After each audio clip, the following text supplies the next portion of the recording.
First up this morning, how to raise kids in a world where it seems they're all addicted to their phones, right, Carol? Absolutely. Computers, social media, technology. Tablets.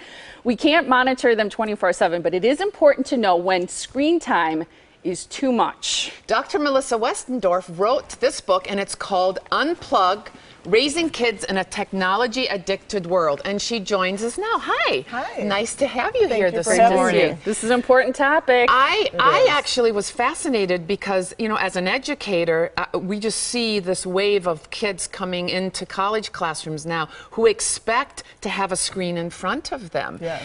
And I was really interested in the fact that you're actually labeling for some of these young people, it's an addiction. Can you tell us a little more about that? Right. So the word addiction, in the Technology Wellness Center, we like to use the word overuse because we're a little fearful of labeling younger kids, adolescents, as having an addiction, but it's the same concept. It's they're overusing technology, and there are a lot of repercussions from using it too much, and we're seeing it in our practices. I'm a forensic psychologist. I'm doing evaluations, and our kids are ending up in court.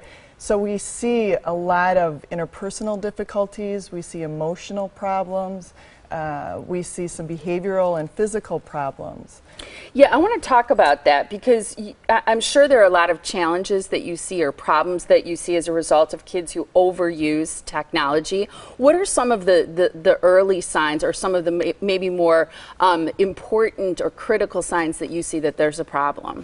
So the one that makes me very nervous is the lack of interpersonal skills. So to have good interpersonal skills, you need to talk with people, you need to read social cues, and you learn that as you're growing up.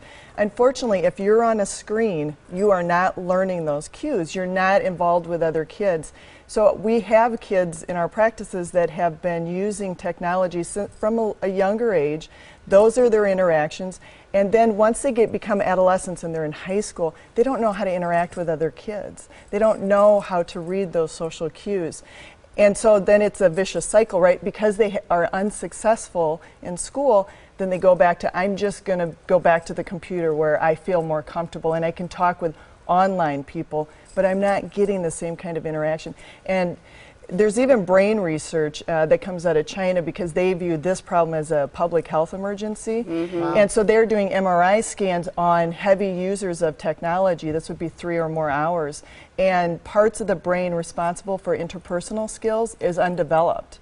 And so that's scary. We need to keep teaching and giving our kids these experiences. Do you see, is there any particular personality type or any, are more shy kids generally more likely to to display some of those things, or the kid that's the extrovert? You know, I'm wondering if there are some children that are more susceptible to this, and if you know your own child, you should know, I've got to start limiting this. Well, that's unclear. Is it not necessarily a shy child, but somebody who doesn't know quite as well how to interact? Do they go, or is it the reverse? We don't know cause and effect. If there's one thing you might want to consider, if there's a lot of addiction in your family line, genetic line, you might want to think about it because it stimulates the same areas of the brain as, say, a drug addiction or alcohol addiction. When you're using video games, it's a reward system, much like adults, and we look at our phones and, oh, we get rewarded by a text we just got. Same thing for kids. And so it's a reinforcement system. I'm interested in knowing how you know how much is too much. So if there are any guidelines in terms of times. But also I will say, as a parent with 3 kids, 1 a teenager, 2, 11 and 12, it's hard as a parent when you're busy. Let's say you work, but let's say you're busy cooking or taking care of maybe even younger children. It's hard to truly monitor screen time. And not to use that as a cop-out, but I wonder what your suggestions are for parents, because I think most of us we want to do the right thing, and we don't want our kids to overuse technology. Absolutely. This comes from experience myself. It is very difficult to do it. Part of it is we wrote the book to give people really quick, easy tips, like things you can do. And, we're not saying you can't ever use it. There are really good things about technology, but if you can establish early on with your kids, okay, we will not do it after 6. We will not, we promote Tech-Free Tuesday. So if after, once dinner hits, we don't use any more technology, moms and dads and kids. We want to be really good role models for our kids as well. But if you can establish some guidelines and have them help you establish what the consequences might be if they break those rules and you follow through with that, you're going to set a very good boundary for your family as to what you're going to deem as important and what's healthy, because it's all about balance. You know, you can have your screen time, but you should also have other time where you're interacting together. And it seems to me that one of the things that helps, whether it's with technology or anything else in building rules in a household, is let the children be involved.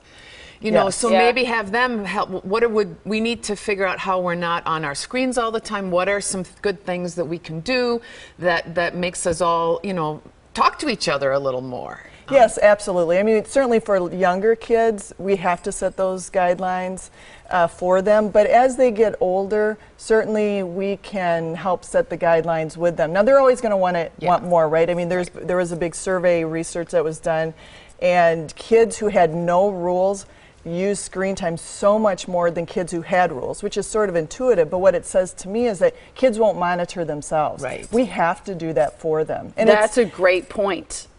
In fact, could you repeat that? Because I think that's a really, really important part. And unfortunately, we ran out of time because I'd like to talk to you for another half an hour. But repeat that because I think that's important. Sure. So what the survey said is those kids whose parents did not set any screen time rules watched significantly or were in front of the screen significantly more than those who had rules. Now, it makes sense. The ones who had rules had rules. But what it says is that the kids won't monitor themselves.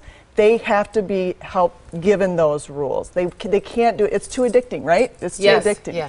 Yeah. So we have to help them. And set good examples. That's good. And your book will give much more information to families who are interested in learning a little more about this. Right. We have the book, and we also have the website, the technologywellnesscenter.com. And on there you can sign up for tip of the day. We also include a section where you can ask an expert, and we have law enforcement, we have nutritionists, we have a medical doctor, and then Dr. Stroman and I are on there, and we'll ask questions. It's not counseling, but we can give advice through this Ask an Expert as well. Where's home for you? Here in Wisconsin, Milwaukee. Good, because we need you to come back every week. Don't go away. Absolutely. I love it. Absolutely. Thank you so much. Pleasure to meet you. Really, really nice important, to meet you. good Really nice stuff. to I meet look you. forward to having you back too. Thank you so much.